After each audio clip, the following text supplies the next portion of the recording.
이 시간 함께 하실 하나님의 말씀은 신약 성경입니다. 마태복음 5장 13절에서 20절 말씀입니다.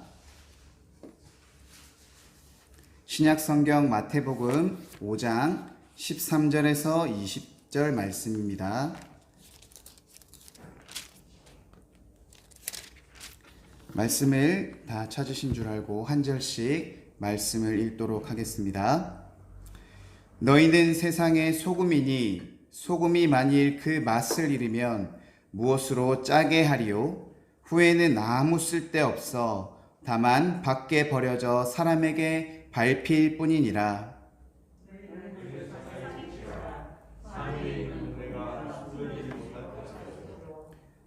사람이 등불을 켜서 말 아래에 두지 아니하고 등경 위에 두나니 이러므로 집안 모든 사람에게 비치느니라.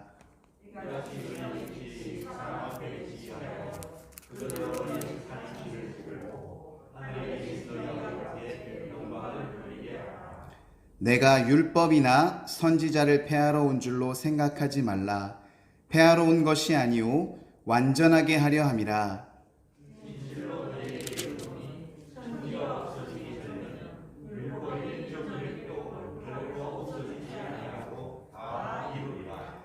그러므로 누구든지 이 계명 중에 지극히 작은 것 하나라도 버리고 또 그같이 사람을 가르치는 자는 천국에서 지극히 작다 일컬음을 받을 것이요 누구든지 이를 행하며 가르치는 자는 천국에서 크다 일컬음을 받으리라.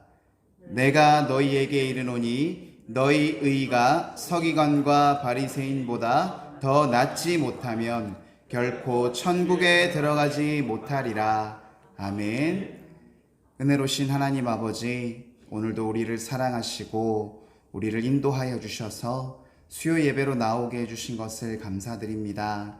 한 주간의 삶이 너무나도 길고 힘든 가운데 하나님께서 이 시간 우리와 함께 만나 주심으로 우리가 새로운 힘을 얻고 또한 하나님을 통하여서 하나님의 나라와 뜻을 위해 살아갈 수 있도록 성령의 충만함을 이 시간 간구하오니 구하는 자마다 받을 것이요 하나님 소망하는 자마다 하나님과 함께 동행하는 삶을 살 수 있도록 하나님 이 시간 함께하여 주시옵소서. 오직 주를 바라며 주를 의지하며 주와 함께 살아가기를 간절히 원하는 귀한 성도들 되시기를 간절히 소망하오며 이 시간 오직 하나님의 말씀만이 선포되게 하여 주시옵시고 오직 하나님의 말씀으로 회복되며 진리를 깨닫는 시간 되게 하여 주시옵소서. 감사드립니다. 귀하신 주 예수 그리스도 이름으로 기도드립니다. 아멘. 할렐루야.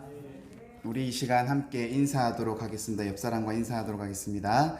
주님의 이름으로 환영합니다. 한 번 더 인사하겠습니다. 올해는 주님께 감사하는 한 해가 됩시다. 아멘. 제가 너무 기분이 좋은 이유가 요즘에 저희가 63일간 새벽 기도회 하고 있잖아요. 제가 그때 할 때 앞에 아무도 안 계세요. 그래서 제가 어디를 바라보고 말씀을 전하고 찬송해야 될지 사실 너무 막 이렇게 난감할 때가 많았는데 오늘 오신 한 분 한 분이 너무 귀합니다. 너무나도 감사드리고 아마 하나님께서도 이 수요 예배를 기다리시면서 정말 내 사랑하는 자녀들이 이곳에 와서 앉아서 나를 위해 찬양하고 기도하며 예배드리는 것을 너무나도 기뻐하실 줄 믿습니다. 이 시간 하나님의 사랑과 은혜와 평강이 모두 가득하시기를 간절히 소망합니다. 여러분, 천국과 지옥에 대해서 우리 많이 알고 있죠. 그런데 여러분, 실제로 우리가 천국과 지옥이라고 하면 어떤 이미지가 떠오르십니까? 사실 성경에 천국은 뭐다, 지옥은 뭐다 정확하게 묘사되어 있진 않아요. 다만 계시록 말씀과 여러 가지 마태복음이나 이런 말씀들을 통해서 또 하나님께서 천국 비유, 예수님께서 천국 비유를 통해서 여러 가지 천국은 이런 것이고 지옥은 이런 곳이라는 것들을 우리에게 간접적으로 알려주고 있습니다. 저 같은 경우에는 지옥에 대해서 남아있는 선명한 이미지가 있어요. 바로 누가복음 19장 19절에서 31절에 나오는 얘기인데 바로 우리가 잘 아는 거지 나사로와 부자의 이야기입니다. 다 아시죠? 그 얘기는 지옥의 이미지를 아주 선명하게 드러나는데요. 이야기는 이렇게 시작됩니다. 한 부자가 있어서 자색 옷과 고운 베옷을 입고 날마다 호화롭게 즐기더라. 이렇게 시작을 해요. 그런데 그런 부자 집 앞에 나사로라 하는 한 거지가 버려집니다. 그 나사로는 그 부자가 먹고 남은 부스러기를 먹고 배를 채우려고 하는데 개들이 와서 그 거지 나사로의 헌데 상처 입은 곳을 핥고 있습니다. 그러다가 나사로도 죽고 그 부자도 죽게 되었습니다. 나사로는 죽었을 때 천사들에게 받들려서 아브라함의 품에 들어가게 되고 부자도 죽어서 화려하게 장사되지만 그는 지옥에 들어가게 됩니다. 그가 지옥의 고통 속에서 눈을 들어서 멀리 바라봤더니 자신의 집 앞에서 구걸하고 있던 한 거지 그 나사로가 아브라함의 품에 안겨서 있는 것이 아니겠습니까?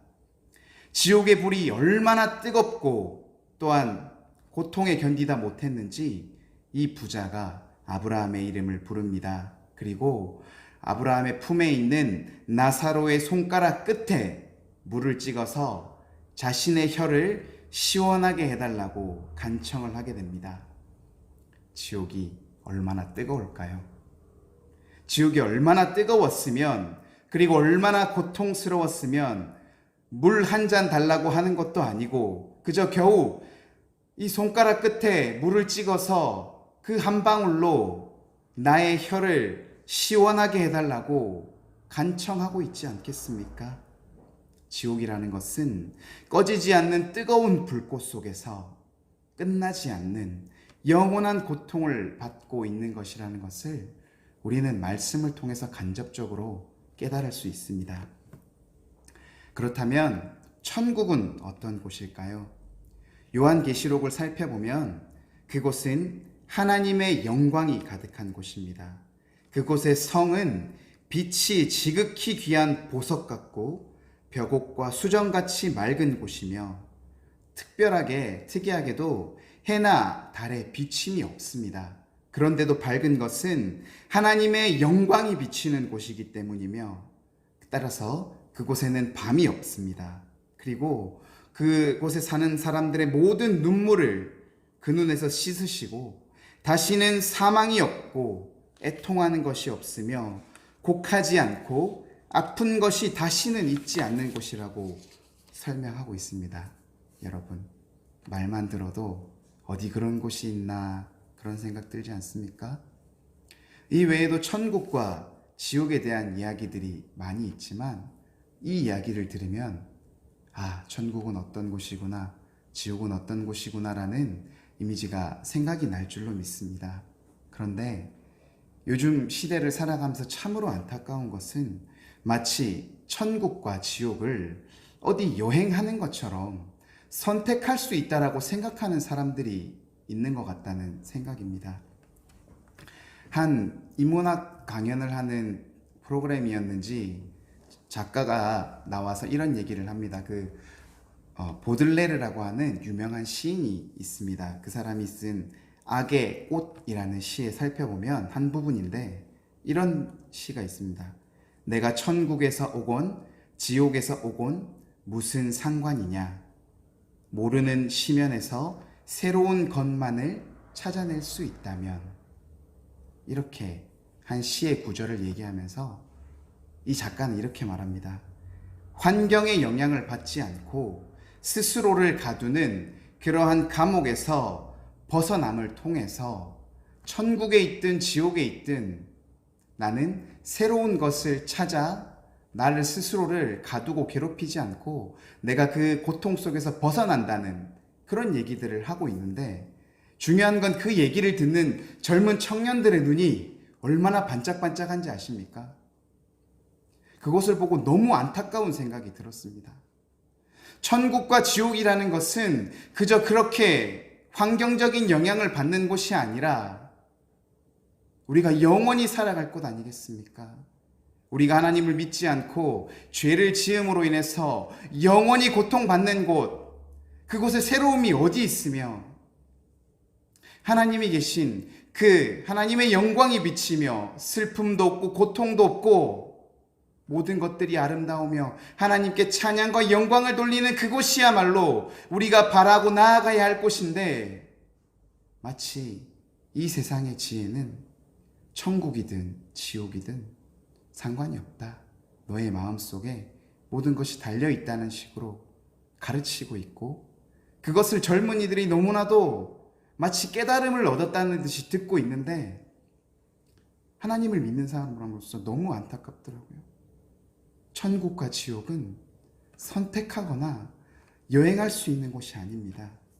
하나님을 믿고 예수를 구주로 고백하며 하나님의 말씀을 믿는 사람이라면 지옥에 가지 않도록, 반드시 천국에 갈 수 있도록 최선의 노력을 다해야 되는 바로 그러한 곳이 천국과 지옥이 아니겠습니까?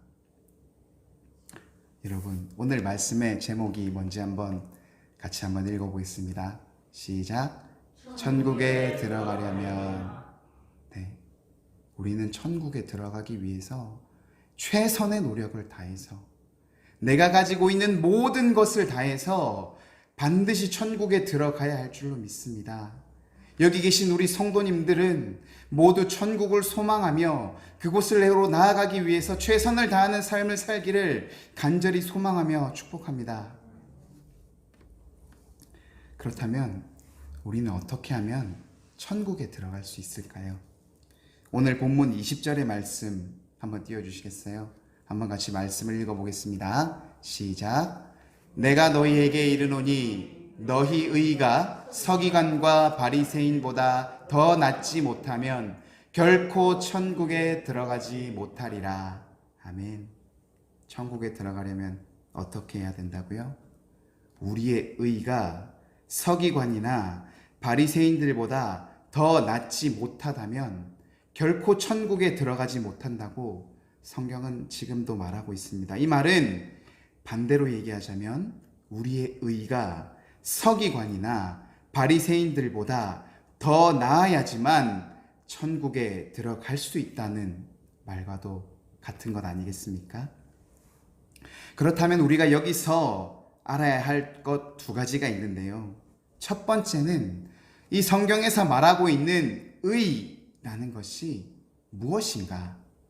그리고 두 번째는 서기관과 바리새인이 누구인지 알아야 우리가 그들보다 더 나은 의를 가질 수 있지 않겠습니까? 여러분, 우리가 의 많이 들어봤죠? 그런데 사실 그게 무엇인지 명확하게 개념을 잡기는 쉽지가 않습니다.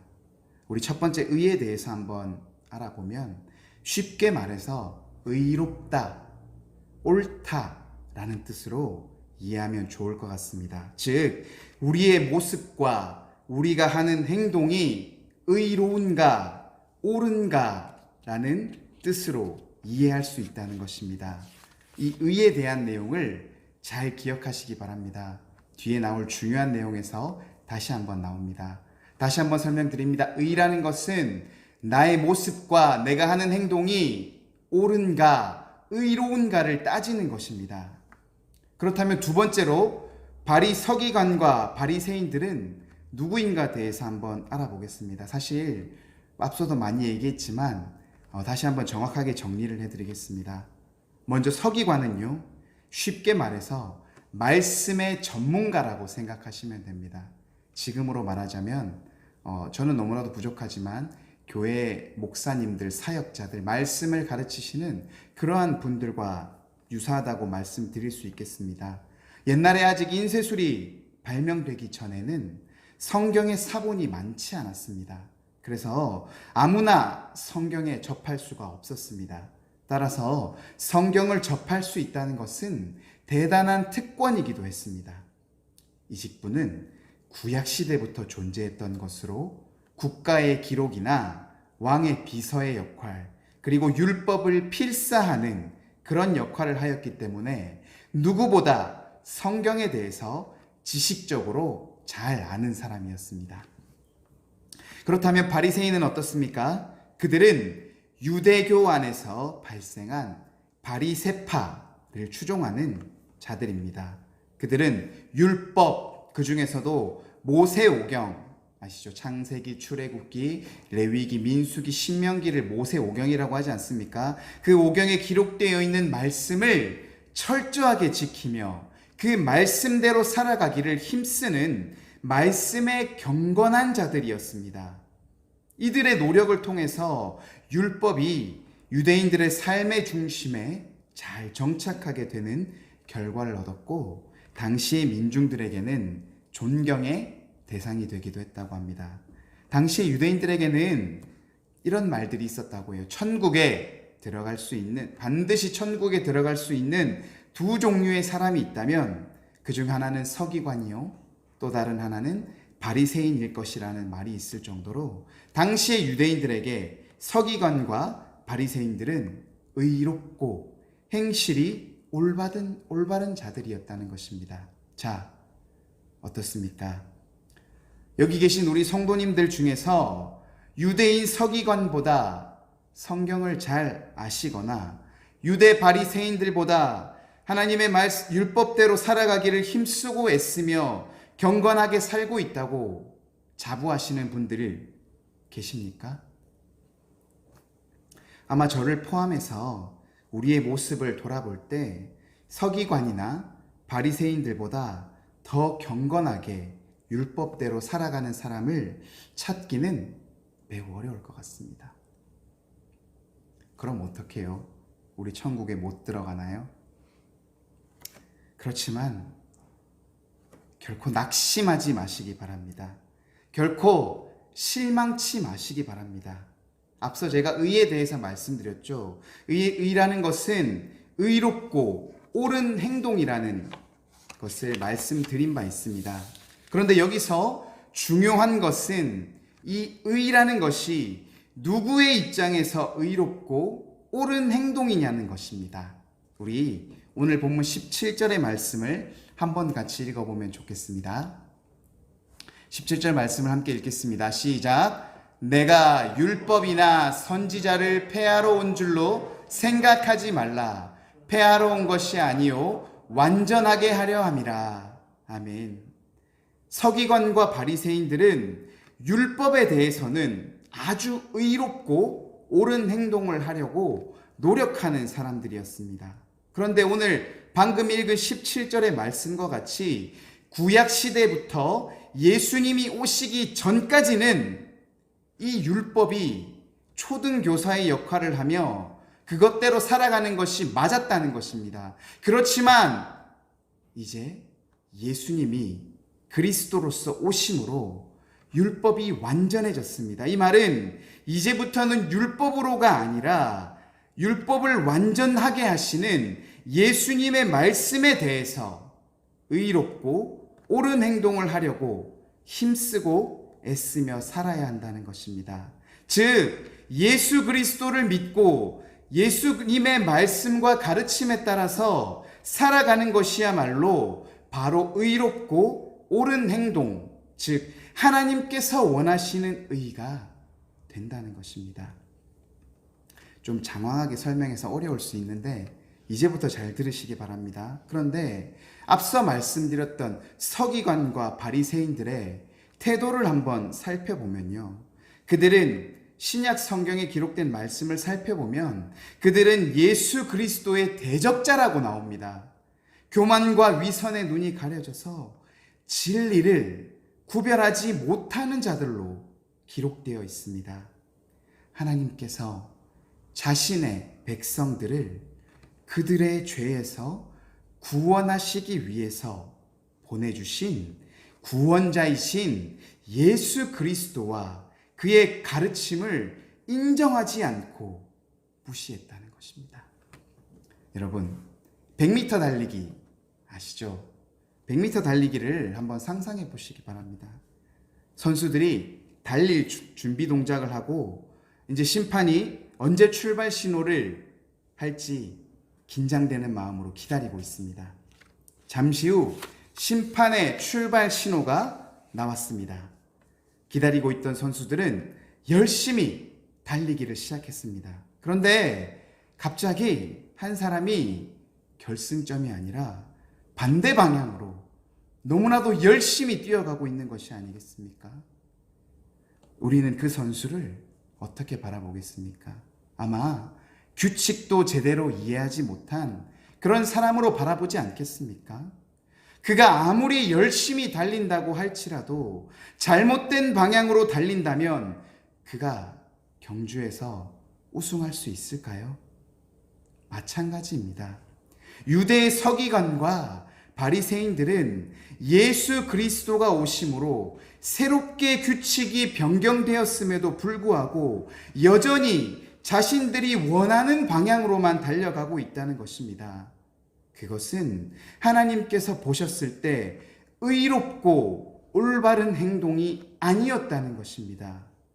그래서 우리에게는 희망이 있습니다. 하나님이 보내주신 예수 그리스도를 믿고 그의 가르침에 따르는 것만으로도 우리는 서기관과 바리새인들의 잘못된 의를 넘어설 수 있기 때문입니다. 참으로 다행한 일 아니겠습니까? 우리에게 천국으로 갈 수 있는 길이 열렸다는 사실입니다. 그렇지만 다만 주의해야 할 점이 한 가지 있습니다. 그것은 바로 오늘 말씀의 가장 중요한 핵심이기도 한데요. 그것은 바로 우리의 의를 스스로 증명해야 한다는 것입니다. 다시 한번 말씀드리겠습니다. 예수 그리스도에 대한 우리의 믿음을 다른 누군가가 아니라 각자가 스스로 하나님께 증명해 보여야 한다는 사실입니다. 예수 그리스도를 구주로 믿고 예수님의 가르침대로 삶을 살아가겠다고 입으로 말하는 사람들이 참으로 많습니다. 그런데 실제로 그 믿음대로 그 가르침대로 삶을 살아내는 것은 결코 쉽지 않습니다. 아니, 매우 어렵습니다. 오늘 본문 말씀 13절에서 15절의 말씀은 우리 믿지 않는 사람들도 한 번쯤은 들어봤을 정도로 너무나도 많이 잘 알려진 말씀인데요. 우리 말씀을 피곤하지만 한 번 더 같이 읽어보셨으면 좋겠습니다. 너무나도 중요한 말씀이기 때문에 13절에서 15절까지의 말씀을 다시 한번 함께 읽어보겠습니다. 시작.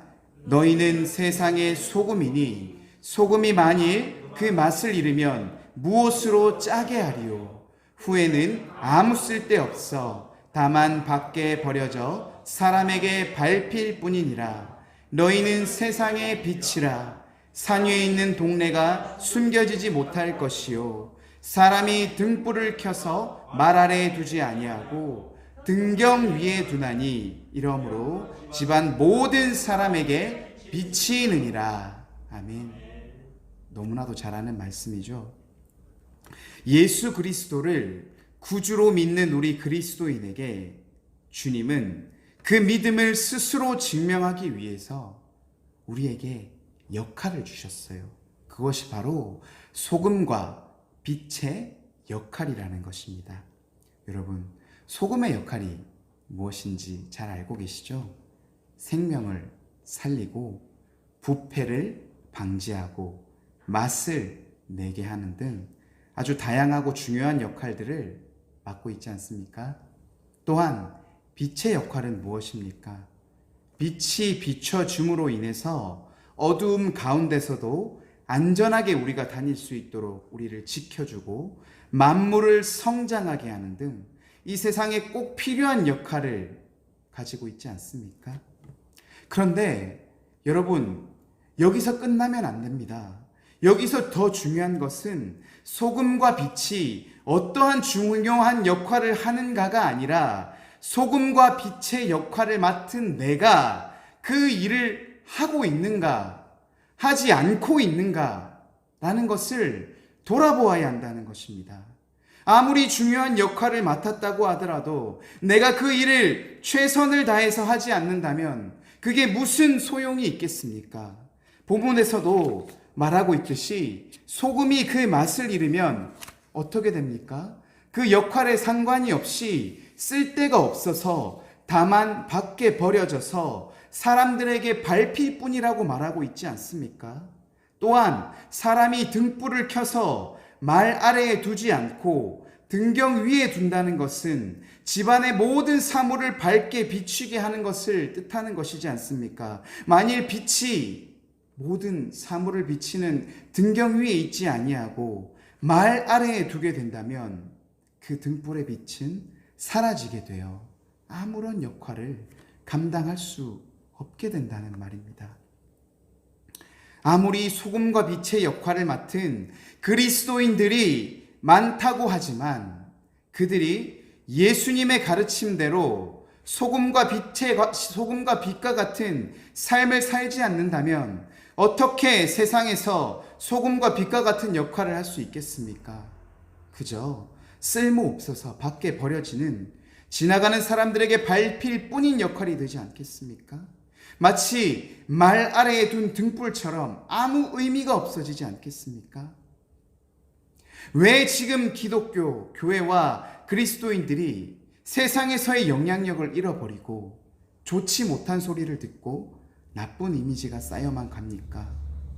그것은 다 우리가 예수님이 가르쳐 주신 대로 삶을 살지 못하고 내 마음에 내키는 대로, 내 뜻대로, 내 생각대로 살아가기에 그런 것이 아니겠습니까?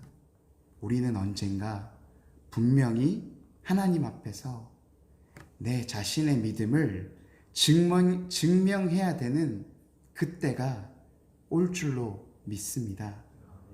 그때 가서 여러분은 하나님께 어떻게 나의 믿음을 증명하시겠습니까? 여러분, 서울시 마포구 합정동에 무엇이 있는 줄 아십니까? 양화진이라는 곳이 있습니다.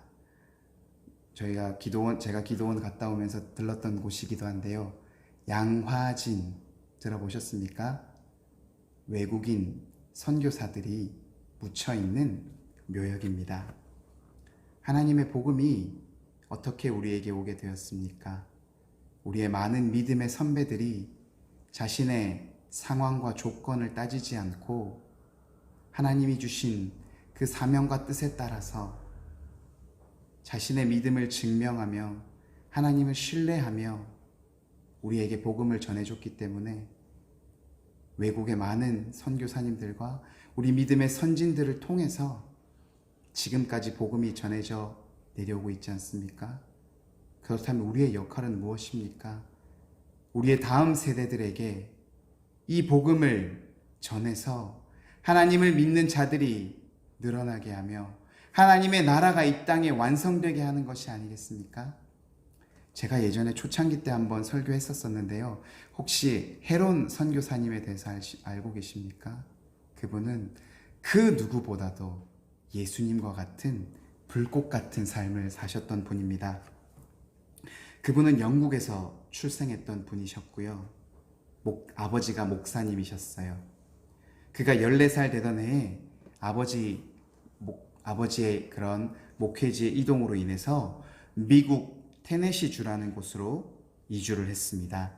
이후 그곳에서 살면서 테네시 주립대학이라는 곳에서 의과대학에서 수업을 받게 되고 졸업을 하는데 그 학교 개교일에 가장 최고의 성적을 거두고 수석 졸업을 하게 됩니다. 그에게는 탄탄대로의 미래가 열려 있었습니다. 학교에서는 그를 교수로 초빙하기 위해서 그에게 교수가 되어달라고 부탁을 했다고 합니다. 그런데 그는 선교에 대한 꿈을 가지고 있었습니다. 어느 날 그가 부흥회에 참석했을 때 성령님의 음성을 들었다고 합니다. 이제 준비가 되었으니 선교를 떠나라. 그래서 당시에 미국 북장로 교회에 의료 선교사로 가겠다고 20대의 나이에 갓 결혼한 아내와 함께 원하면 오지로 가기로 결심을 합니다. 당시 미국에서 오지는 우리가 생각하는 아프리카나 그런 곳이 아니라 바로 우리나라 한국이었습니다. 미개인들이 사는 나라, 당시 그들의 인식에는 한국이 그런 미지의 나라였습니다. 오지의 나라였던 것입니다. 그는 우리가 잘 아는 알렌 선교사의 뒤를 이어서 왕의 그런 그 병을 고치는 역할을 하는 제중원이라는 병원 이름입니다. 제중원의 2대 원장을 맡게 되었습니다. 그런데 그는 제중원에서 왕의 병만을 고치는 것이 아니라 이름을 광해원이라고 바꾸고 신분에 상관없이 높은 사람들부터 저 밑에 천하고 낮은 사람들까지 많은 사람들을 치료했다고 합니다. 당시의 의료 기록으로 하루에 60명의 환자를 보았다고 하는데, 지금과 같이 의료 장비도 없었던 그런 시대에 얼마나 그가 열심히 우리나라를 위해서 선교했다는 것을 알 수 있지 않겠습니까? 그가 우리나라에서 열심히 의료 선교를 하는 동안 당시에 우리나라에서 하나님의 복음, 기독교를 전하는 것은 금지되어 있었습니다. 그런데 특별히 그는 의료 선교사로서 나라에서 의료를 보장해 주었고, 그는 의료 선교사이자 복음을 전하는 복음 전도자로서 많은 사람들에게 복음을 전하는 역할을 감당했다고 합니다. 그가 아픈 사람이 부르면 저 멀리 땅까지 교통수단도 없이 걸어서 산을 오르고 오지를 다니며 치료를 하고 다녔습니다. 아시겠지만 당시에는 그 나라의 깨끗함 정도가 매우 더러웠기 때문에 이질병이 유행을 하고 있었을 때였습니다. 더운 여름 날씨에 유행병이 퍼진 그 당시에 많은 선교사님들이 그 더러운 곳을 피해서 다른 곳으로 피해 있었을 때 이분은 그것들을 외면하지 않으시고 그날도 요청에 따라서 한 환자를 보러 가셨다가 의사였던 그가 이질병이라는 것을 걸리게 됩니다. 그가 정말로 살고자 하면 살 수도 있었다고 합니다. 그런데 그는 끝까지 자신의 사명을 완수하기 위해 이질병에 걸린 지 일주일 만에 젊은 나이에 사망하게 됩니다. 그가 한국에 의료 선교사로 온 지 몇 년 만에 죽은지 아십니까? 3년 만이었습니다. 예수님께서 공생애를 살아갔던 그 3년의 시간 같이 그는 그 3년을 정말로 불꽃같이 정말로 낮은 사람들을 위해서, 하나님의 복음이 필요한 사람들을 위해서 자신의 믿음을 증명하며 살아갔습니다. 또 하나 놀라운 것은 아까 말씀드린 서울시 마포 합정동에 있는 양화진이라는 곳에 첫 번째로 묻힌 선교사가 바로 이 헤론 선교사라는 것입니다. 길게 얘기하면 사실 그분이 그곳에 묻히는 것을 나라에서 반대했었지만 여러 가지 우여곡절을 통해서 결국은 그곳에 묻히게 됩니다. 마치 예수님께서 잠자는 자들의 첫 번째 열매라고 하신 것처럼 이 헤론 선교사님을 통해서 그 뒤에 많은 선교사님들이 이곳 양화진에서 그들이 복음을 전하던 그곳에서 묻히는 그런 영광스러운 일들이 일어나게 됩니다. 사랑하는 성도 여러분, 아까도 말씀드렸지만 우리는 언젠가 하나님 앞에서 우리의 믿음을 증명해야 될 때가 옵니다. 우리는 예수 그리스도를 구주로 믿고 예수 그리스도의 가르침대로 살아가야 한다는 것을 지식적으로 알고 있습니다. 그러나 우리가 그를 위해서 얼마나 우리의 삶이 그에 합당하게 실천되고 살아가야지는지를 우리는 스스로 증명하며 살아야 될 줄로 믿습니다. 그러한 그리스도인들이 한 명 한 명 늘어나갈 때 우리 기독교는, 우리 그리스도인들의 미래는 더 밝아지고 하나님의 나라가 속히 완성될 줄로 믿습니다. 우리 귀한 성도님들, 우리는 연약해서 할 수 없지만 우리가 기도함으로 하나님의 힘을 받고 성령을 받고 성령의 충만함을 받는다면 우리도 이 헤론 선교사와 같이 우리의 삶 속에서 하나님의 나라를 완성할 수 있을 것이라고 믿습니다. 결코 낙심치 마시고 결코 좌절치 마시고 작은 일 하나에도 하나님께서 어떻게 하실까? 하나님께서 어떻게 하실 때 하나님께서 기뻐하실까? 하나님이 내게 뭐라고 말씀하셨는지를 생각하며 말씀 보며 찬양하며 기도의 자리를 빠지지 않으며 우리의 믿음을 날마다 증명하면서 또한 기쁘고 즐겁게 하나님의 능력 받아서 살아가시는 우리 귀한 성도님들 되시기를 간절히 소망하며 기대합니다. 아멘. 은혜가 많으신 하나님 아버지, 사랑과 은혜가 충만하신 하나님 아버지, 오늘도 우리와 함께 하심으로 하나님의 귀하신 말씀이 선포되었습니다. 하나님, 우리가 이 시간 그 말씀을 지식적으로 알고 넘어가는 것이 아니라 정말로 우리의 마음속에 하나님 마음판에 새겨서 하나님의 진리의 말씀대로 내 삶을 하루하루 살아갈 수 있는 귀하고 능력 있는 우리 귀한 성도님들 될 수 있기를 간절히 소망합니다. 우리는 할 수 없지만 하나님께서 보내주신 성령님을 통하여서 우리가 성령의 충만함을 받을 때 우리가 그 일들을 해나갈 수 있을 줄 믿사오니 하나님, 우리에게 성령의 간절함을 간구하게 하여 주시옵시고 성령의 충만함으로 하나님의 기쁘신 삶을 살아내는 귀한 하나님의 자녀들 될 수 있도록 하나님 역사하여 주시옵소서. 감사를 드립니다. 우리 주 예수 그리스도의 이름으로 기도드립니다. 아멘.